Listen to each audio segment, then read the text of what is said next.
So students, आज की class के अंदर हम सीक्वेंस एंड सीरीज के ऊपर कुछ इंपॉर्टेंट क्वेश्चंस करेंगे। ऐसे क्वेश्चंस जो आपके सारे डाउट्स क्लियर कर देंगे इस चैप्टर से रिलेटेड, और आपको इस चैप्टर का तो कोई भी डाउट नहीं रहेगा। सो आई होप कि आप ये वीडियो एंड तक देखें, जिससे आपको इस चैप्टर से रिलेटेड कोई भी डाउट ना रहे। तो चलिए फिर स्टार्ट करते हैं। Hello students, welcome to the history table. आज हम क्लास 11 के chapter number 9 sequence and series के ऊपर कुछ क्वेश्चंस करेंगे।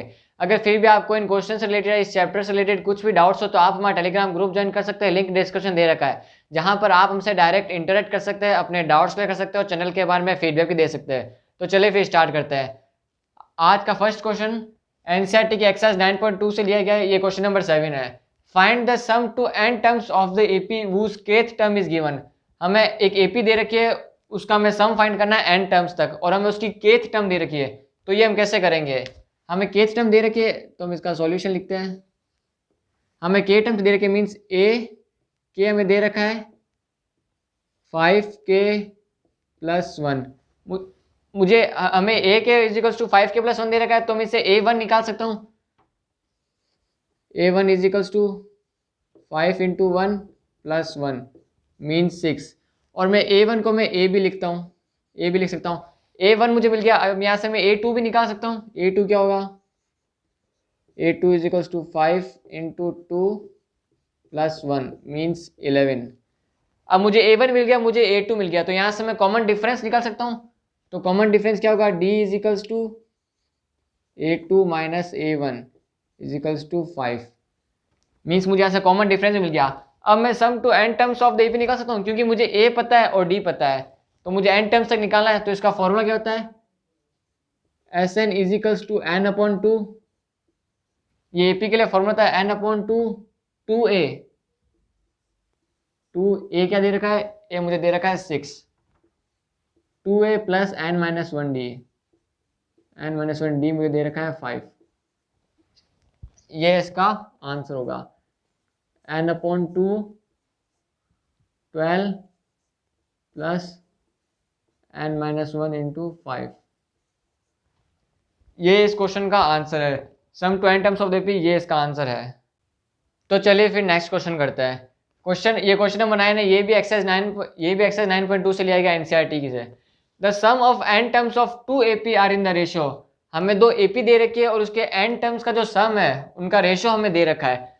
2 एपी हमें अलग अलग दे रखी है, कोई a1 a2 a3 से an तक होगी, और कोई दूसरी एपी और होगी। तो the sum of n terms of 2 AP are in the ratio 5n + 4 ratio 9n + 6। तो find the ratio of their 18th terms. हमें उनका सम ऑफ एन टर्म्स का रेशियो दे रखा है, हमें उनकी 18th टर्म का रेशियो फाइंड करना है। तो चले फिर ये इसको सॉल्व करते हैं। हमें क्या दे रखा है? Sum of n terms of 2 AP. N terms दे रखा है, तो अगर हम वो सम का फॉर्मूला लगाते हैं n/2 2a1 + n-1 d1 upon n/2 2a2 + n-1 d2। ये हमें क्या दे रखा है? ये हमें दे रखा है 5n + 4 अपॉन 9n + 6। यहाँ पर ये 2 एपी, दोनों एपी अलग अलग है, तो इनकी फर्स्ट टर्म मैंने मानी a1 है, और उसकी कॉमन रेशियो में d1 ले रख डी मानी हमने, और दूसरी एपी उसके हमने फर्स्ट टर्म a2 मानी और उसका कॉमन रेशियो हमने d2 माना है। तो ये हमने, क्योंकि हमने दोनों n टर्म से, तो n तो सेम रहेगा, तो यहाँ से n/2 से n/2 कट जाएगा। तो हमारे पास ये इक्वेशन बनी है। अब हमें फाइंड क्या करना है? हमें फाइंड करना है find the ratio of their 18th term. Means हमें फाइंड क्या करना है? उनकी 18th टर्म का रेशियो फाइंड करना है। Means a1 + 17 d1 upon a2 + 17 d2। हमें ये फाइंड करना है। अब हमको ऐसा कुछ करना पड़ेगा कि हम इस इक्वेशन को इसके अंदर ट्रांसलेट कर सके। मीन्स इसको हम ये कंपेयर करके हम ऐसे कर सकते हैं। अगर यहाँ से मैं 2 कॉमन लेता हूँ, इस इक्वेशन में से मैं 2 कॉमन लेता हूँ, ऊपर से भी 2 कॉमन लेता हूँ और नीचे से भी 2 कॉमन लेता हूँ, तो 2 से 2 मैं काट देता हूँ, तो मेरे पास इक्वेशन क्या बनेगी? तो मेरे पास इक्वेशन बनेगी a1 + n-1 upon 2 × d1 upon a2 + n-1 upon 2 × d2 equals to 5n+4, इसको मैं एज इट इज लिख देता हूँ 5n+4 अपॉन 9n+6, 9n+6। अब मैं इसका LHS इसके साथ अगर मैं कंपेयर करता हूँ तो मुझे n-1/2 इजिकल्स टू 17 के इक्वल रखना पड़ेगा, तभी मुझे 18th टर्म मिलेगी। तो मैं n-1 इजिकल्स टू अगर मैं 17 क्या पुट करता हूँ, मैं यहाँ पे साइड में लिख देता हूँ इसको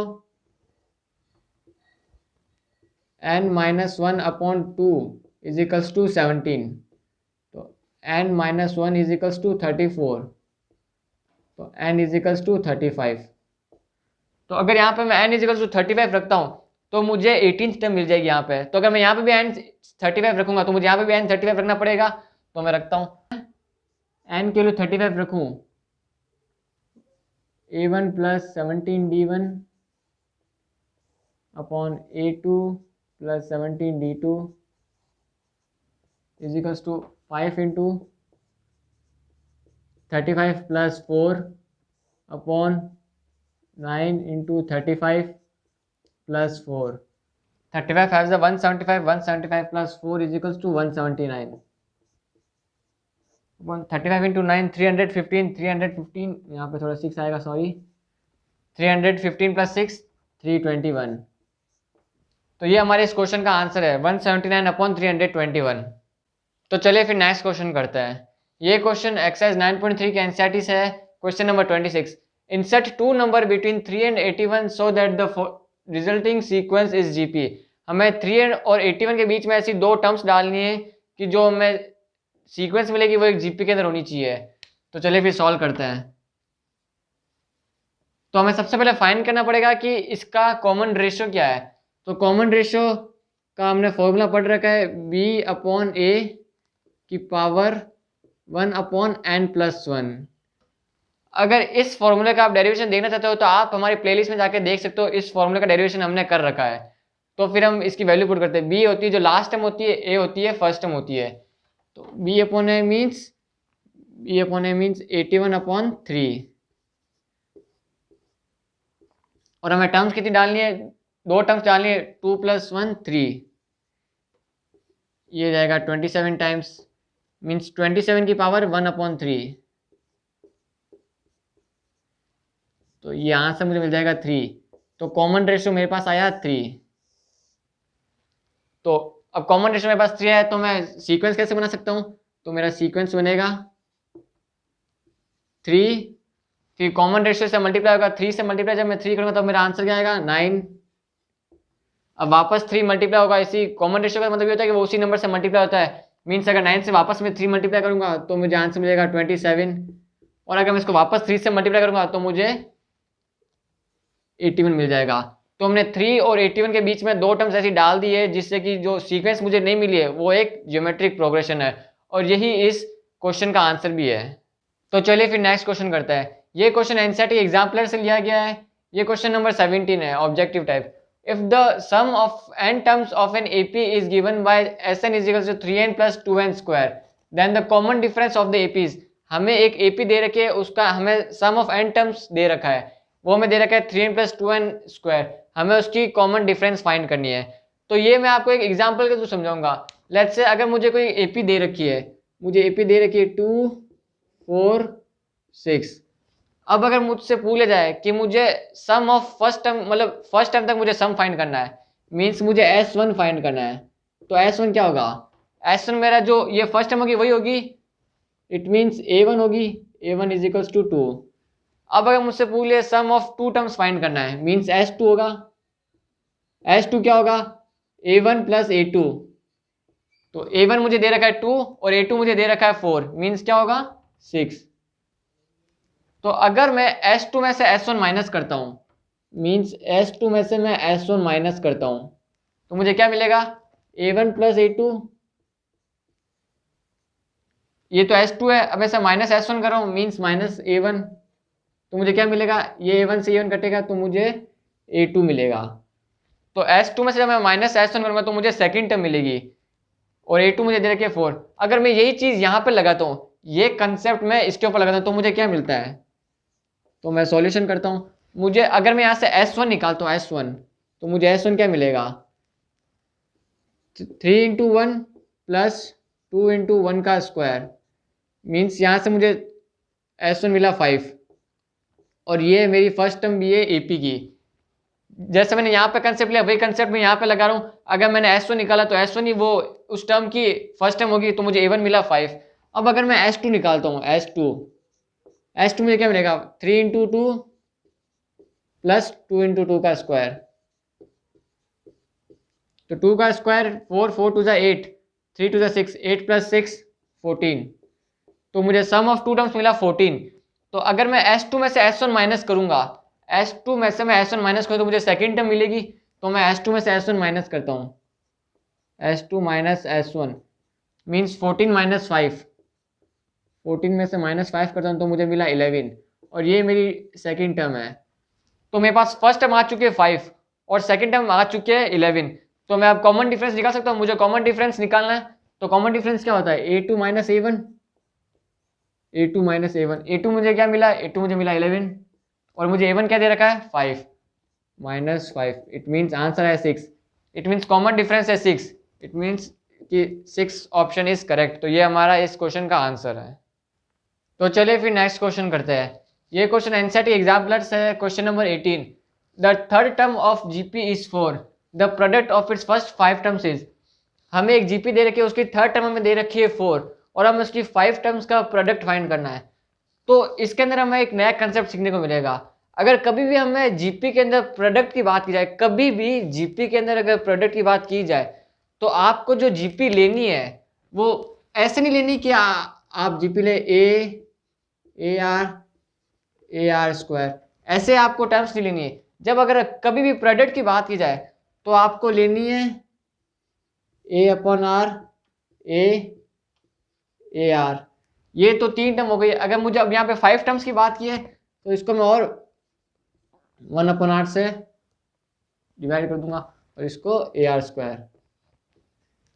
अब ये देखिए ये एक जीपी बन रही है, इसको मैंने आर से मल्टीप्लाई किया तो मुझे ये मिला, इसको मैंने आर से मल्टीप्लाई किया तो मुझे ये मिला, इसको मैंने आर से मल्टीप्लाई किया तो मुझे ये मिला और इसको मैंने आर से मल्टीप्लाई किया तो मुझे ये मिला। कभी भी अगर जीपी के अंदर प्रोडक्ट की बात की जाए तो आपको ऐसे ही टर्म्स लेना है। अगर ये तो जैसे मुझे भी 5 टर्म्स के बारे में दे रखा है, अगर कभी 7 टर्म्स के बारे में दे रखा है तो इसको मैं और 1 अपॉन आर से डिवाइड कर दूंगा और इसको मैं आर से मल्टीप्लाई कर दूंगा। 3 टर्म को मैं ऐसे नहीं ले सकता प्रोडक्ट के अंदर मैं ऐसे लूंगा तो मेरा क्वेश्चन जो है बहुत ज्यादा इजीली सॉल्व हो जाएगा। अब यहाँ पे मुझे दे रखा है the third term of GP is 4, means अगर मैं ये जीपी लेता हूँ, ये जीपी अगर मैं इसको मेरे को थर्ड टर्म दे रखी है मुझे ए इज इक्वल्स टू मुझे 4 दे रखा है। मैं अब इसका सॉल्यूशन निकालता हूँ। मुझे ए इज इक्वल्स टू 4 दे रखा है, ए इज इक्वल्स टू 4 आ गया। अब मुझे प्रोडक्ट ऑफ फर्स्ट 5 टर्म्स का पूछा है, मुझे इन सभी टर्म्स का प्रोडक्ट पूछा है। तो अगर मैं इन सभी टर्म्स का प्रोडक्ट करता हूँ means a into r square into a upon r into a r into a r square, इन सभी टर्म्स का मैं प्रोडक्ट करता हूँ तो मुझे फाइंड करना है। तो ये आर स्क्वायर से ये आर स्क्वायर घटा, ये आर से ये आर घटा। अब मेरे पास टर्म क्या बची ए की पावर 5, ए की पावर 5 और मुझे ए क्या दे रखा है, मुझे ए दे रखा है 4 की पावर 5 मीन्स यहाँ से आंसर क्या मिलता है मुझे, यहाँ से आंसर मिलता है, सॉरी ये 4 की पावर 5 है, तो यहाँ से आंसर मुझे मिलता है 4 की पावर 5, ये सी ऑप्शन होगा। तो ये मुझे आंसर है और ये इसी क्वेश्चन का आंसर है। ये आपको कंसेप्ट ध्यान रखना है कि अगर जीपी के अंदर कभी भी प्रोडक्ट का क्वेश्चन आता है तो आपको इस टाइप की सीक्वेंस लिखनी है, मीन्स इस टाइम की आपको जीपी लेनी है। सो स्टूडेंट्स यहाँ पर हमने सीक्वेंस एंड सीरीज के ऊपर कुछ इंपॉर्टेंट क्वेश्चंस कर लिए। अगर फिर भी आपको इन क्वेश्चन से रिलेटेड, इस चैप्टर से रिलेटेड कुछ भी डाउट्स हो तो आप हमारा टेलीग्राम ग्रुप ज्वाइन कर सकते हैं, लिंक डिस्क्रिप्शन दे रखा है। Thanks for watching the video, like the video and subscribe our channel.